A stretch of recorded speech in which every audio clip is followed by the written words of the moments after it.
Okay, so what this is an example of that vertical crossing that I established, right? And you can see where I have located my objects in such a way that they're expressing this notion of exact repetition, but the structure is being conveyed by the lines that we're using, these long bar-like elements.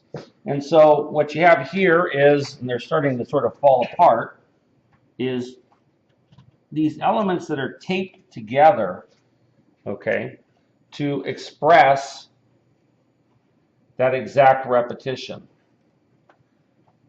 Put this here. So what you guys are going to be doing is using small pieces of tape, okay, and you're going to be taping these objects together along these lines in a way that expresses exact repetition. Okay, so here we see the completed organization. I'll kind of rotate it around. All right, and you're going to do 3 of these, okay? One, the vertical crossing. A second one, a horizontal crossing. A third one, an extended line. Okay? Now, when you do these, you are going to document each of these designs by taking photographs of it. And the best way to take the photographs is from somewhat of a distance and zoom in.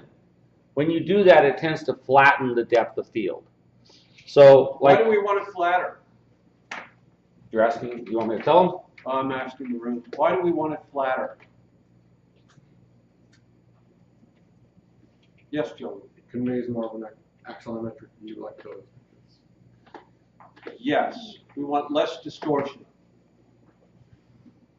Okay, so like if I was to take this and put it on the ground, and I stood up here with my camera and zoomed in and took the picture straight down at it, right, it would show a clearer relationship of the pieces to each other, right? They're not shrinking in perspective. So then same thing, I would take a forward shot of it from about the middle of the object, back further and zoom in on it, take that picture.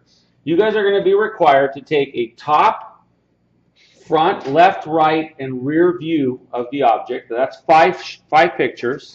Then you are going to be required to document it from 45-degree angles. So for example, looking at it from a 45-degree aerial bird's eye view from each of the 4 corners. And so when you're done with that, you're going to end up with 9 photos for each design. Can we pause the video for a minute? These don't pause. Oh, these don't pause. Okay, These I won't. Don't pause. Let me just throw this out as a question. Usually, the farther away, the better. Have you ever suggested that people do these photos out in the breezeway and put their project down, get a partner in projects on the floor, and shoot from the bridge down? I haven't done that. That's a possibility, but what we're trying to do with this is very quick exercise. Right. So that would be, when we do the similar exercises, we have the kids run over to the CLA building, which has a similar thing, and they shoot off the overpasses in that building, and so you'll be amazed. The further away you are, and the more, sometimes you need a real camera with a zoom lens. But when you zoom in, you can almost get an absolute, a more or less undistorted, accurate representation. Which, when you think about architectural photography, and we can talk more about this later in the term.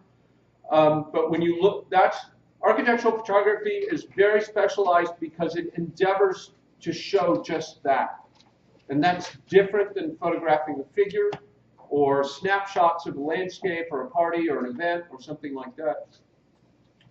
So I just wanted to say, so our model photography kind of mimics what architectural photography does when you see published photos of high-end architecture. Your 121 instructors will be covering architectural photography as part of that whole digital process. So that'll be one of the things that as we get closer to preparing portfolio, that'll be one of the things that gets covered.